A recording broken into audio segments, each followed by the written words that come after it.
Seumpama biji Shalom saudara kasih Tuhan, selamat pagi. Kembali kita belajar tentang kebenaran firman Tuhan yang berjudul melakukan apa yang Dia mau. Melakukan apa yang Tuhan mau. Saudara kasih Tuhan, kita telah melihat bahwa kalau kita melakukan apa yang Dia mau, berarti kita ini hidup di dalam janjinya Tuhan. Bukan sekedar hidup dalam janjinya Tuhan, ketika kita melakukan apa yang Dia mau, kita juga hidup di dalam rancangannya Tuhan. Tetapi sebelum kita akan lanjutkan, selalu harapan saya bahwa saudara diberkati Tuhan dan tetaplah setia mengasihi Tuhan. Bagian berikutnya adalah kalau kita ini melakukan apa yang Dia mau, apa yang Tuhan mau, sebenarnya kita bisa hidup di dalam hadiratnya Tuhan. Kisah ini saya ambil ketika Musa diperintahkan Tuhan membangun akan kemah suci. Dan dia diberitahu apa yang harus dikerjakan. Lalu di dalam Keluaran 40 ayat yang ke-16 dikatakan, dan Musa melakukan semuanya itu tepat seperti yang diperintahkan Tuhan kepadanya, demikianlah dia lakukannya.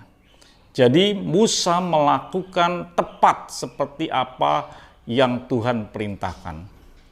Dan kita ini pun tanpa disadari, kita ini juga sedang membangun akan bait sucinya Tuhan di dalam hidup ini.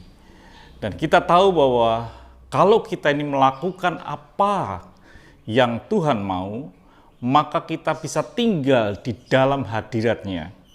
Dikatakan dalam 1 Korintus 6 ayat yang ke-19, atau tidak tahukah kamu bahwa tubuhmu adalah bait Roh Kudus yang diam di dalam kamu, Roh Kudus yang kamu peroleh dari Allah.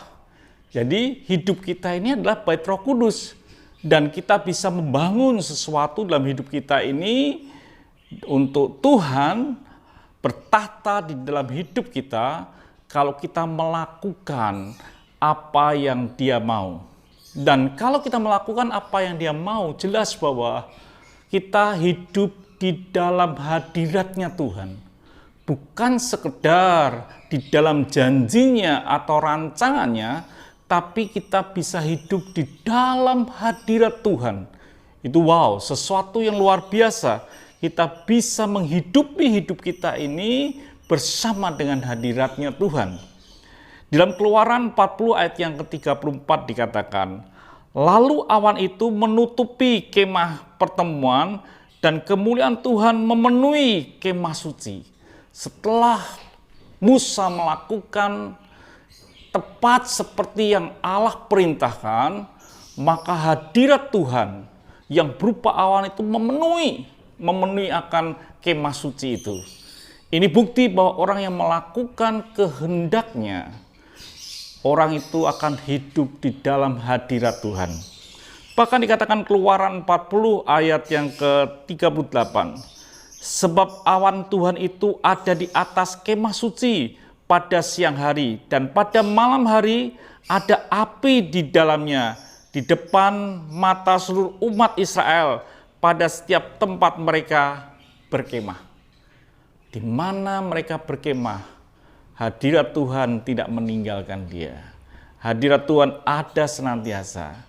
Jadi saudaraku kasih Tuhan, ketika saudara dan saya melakukan apa yang Tuhan mau di dalam hidup ini, maka sesungguhnya kita sedang hidup di dalam hadirat Tuhan. Kita sedang hidup dalam kuasa Tuhan. Dan itu menyertai hidup kita bukan saat atau sesaat saja. Tapi dikatakan pada setiap tempat mereka berkemah. Pada setiap tempat di mana mereka berada, hadirat Tuhan yang berupa tiang awan dan tiang api itu menyertai bangsa Israel.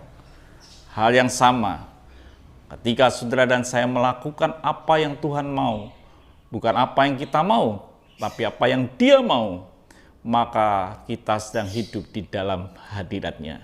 Itu saudaraku yang saya sampaikan pada hari ini. Bilang saudara dan saya tetap melakukan apa yang Dia mau. Tuhan memberkati, sampai jumpa esok pagi.